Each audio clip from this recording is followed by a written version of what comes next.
இன்னைக்கு தான் மண்டியர் காலாப்பேன் நான் ஸ்டோரி சொல்ல போறேன். என்ன ஸ்டோரினா, புத்திசாலி காளை மாடு. ஒரு ஊர்ல ஒரு விவசாயி இருந்தாரா. அந்த விவசாயி ஒரு காளை மாடை வச்சு ஒரு நிலத்துக்கு வேலை செய்ய பயன்படுத்திட்டே வந்தாராம். ரொம்ப நாள் ஆச்சு. அந்த காளை மாட்டுக்கு வயசாயிடுச்சான். அந்த இனிமே நம்மளுக்கு காளை மாடு பயன்படாது அப்படின்னு யோசிச்சு, இந்த ஊர்லயே ஒரு பெரிய கடை இருக்குல்ல, நம்ம அந்த காளை மாடு அங்க போய் விட்டுடலாம் அப்படின்னு சொல்லிட்டு அங்க போய் விட்டுட்டு அவர் வீட்டுக்கு போயிட்டாராம். அங்க யாரு இருக்கா? அந்த காட்டுக்கே ஒரு ராஜா இருக்கா. ஏன்னா சிங்கராஜா இருக்காது, குதிரை இருக்குது, முயல் இருக்குது, நரி இருக்குது, இன்னும் நிறைய விலங்குகள் இருக்குது. அப்புறமா இந்த காளை மாடு அந்த காட்டுக்குள்ள நடக்க ஆரம்பிச்சுட்டான். அப்புறமா அது என்ன யோசிச்சுன்னா, போகும்போது தங்கருக்கு ஒரு புகை இருக்கணும், சாப்பிட்றதுக்கு பச்சை பச்சையான இலைகள் செடியெல்லாம் இருக்கணும், அப்புறம் தண்ணி தூங்குறதுக்கு நிலத்தளனுக்கு நிலத்தள மாதிரி பெரிய பெரிய மரம் இருக்கணும், அப்புறமா குடிக்கிறதுக்கு தண்ணி இருக்கணும் பக்கத்துலயே அப்படின்னு நினைச்சிட்டு ரொம்ப தூரம் போச்சான் நடந்துட்டு. அங்க பார்த்தா தங்களுக்கு குகை இருக்குது, சாப்பாடு தண்ணி குடிக்கிறதுக்கு தண்ணி இருக்குது பக்கத்துலயே, அப்புறமா தூங்குறதுக்கு நிலத்தளன் மாதிரி பெரிய பெரிய மரம் இருக்குது, அப்புறமா குடிக்கிறதுக்கு சாப்பிட்றதுக்கு பச்சை பசையான இலைகள் செடினா இருக்குது.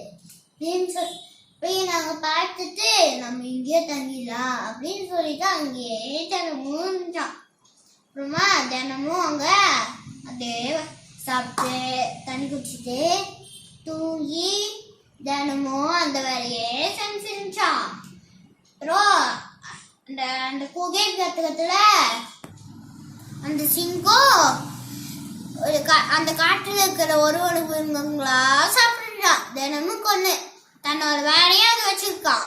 அப்புறமா ஒரு நாள் அந்த சாப்பாடு தேடி வரும்போது அங்க ஒரு காளை மாடு இருந்துச்சான். அது என்ன சொல்லுச்சுன்னா, அந்த சிங்கராஜா என்ன யோசிச்சாருன்னா, அங்க ஒரு தாரை மாடு பத்திருக்கு, இன்னைக்கு நம்ம அதை நம்ம சாப்பாடையா மாத்திடலாம் அப்படின்னு சொல்லி இருக்கும் போது இந்த காளை மாட்டுக்கு அது காதில் வந்துச்சான். அப்போ யோசிச்சான். புத்திசாலியில அந்த காளை மாடு ஒரு யோசிச்சான்.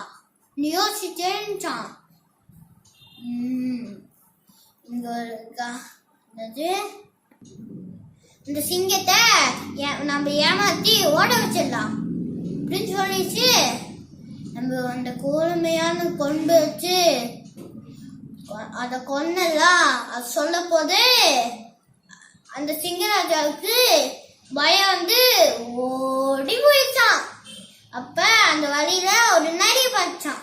சிங்கராஜன் சொன்னா, எதுக்கு இப்படி ஓடி வரீங்கன்னு கேட்டான் அந்த நரி.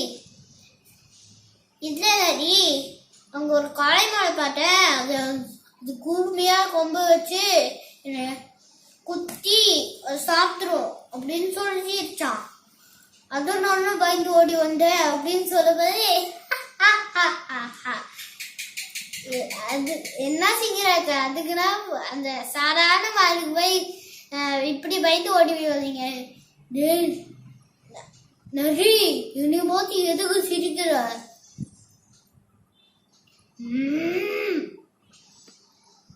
அது சாதாரண காளை மாடு.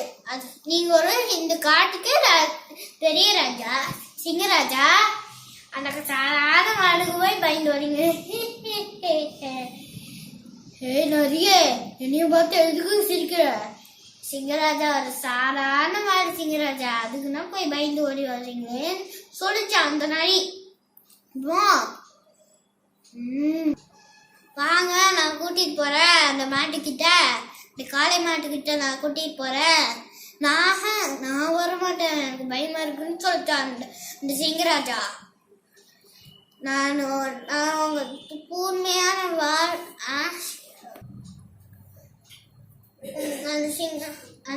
அந்த நரி என்ன சொல்லுச்சுன்னா, நான் உங்க வாழ நான் கட்டிக்கிறேன், என்னோட வாழையும் நீங்க, நான் முன்னாடி போறேன், நீங்க பின்னாடி வாங்க அப்படின்னு சொல்லிச்சு அந்த நரி. சரி நான் வர்றேன் அப்படின்னு சொல்லிட்டு இந்த சிங்கராஜாவும் அந்த நரியும் போச்சான். அப்புறமா அந்த நரி வர்றதை பார்த்து அந்த காளை மாதிரி என்ன யோசிச்சுன்னா, ஏன்னா அது புத்திசாலில என்ன யோசிச்சுன்னா, ஏய் நரிகே, நான் ரெண்டு சிங்கம்னா எடுத்துட்டு வர சொன்னேன், நீ என்ன ஒரு சிங்கம் எடுத்துட்டு வந்துருக்குன்னு சொல்லிச்சான். அது அந்த சிங்கராஜா கோவமாயி அந்த நரிக்கிட்ட சித்திச்சான்.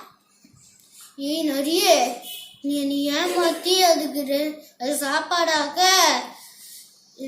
சாப்பாடாக்க கூட்டிக்கிட்டு வண்டியோ அப்படின்னு சொல்லிச்சான். இதான் சிங்கராஜா, அப்படிலாம் பண்ணல, அது உங்களை ஏமாத்துது அப்படின்னு சொல்லிச்சான் அந்த நரி. வர முடியாது அப்படியே போயிடுச்சான். அப்புறமா அதுக்கு அந்த நரி அந்த வால்ல கட்டி இருக்குன்னு தெரியாம அந்த சிங்கராஜா ஓடி போயிட்டாரா. நம்மளுக்கும் ஒரு ஆபத்து வந்துச்சுன்னா புத்திசாலி யோசிச்சு நம்மளும் தப்பிக்கணும். தேங்க்யூ.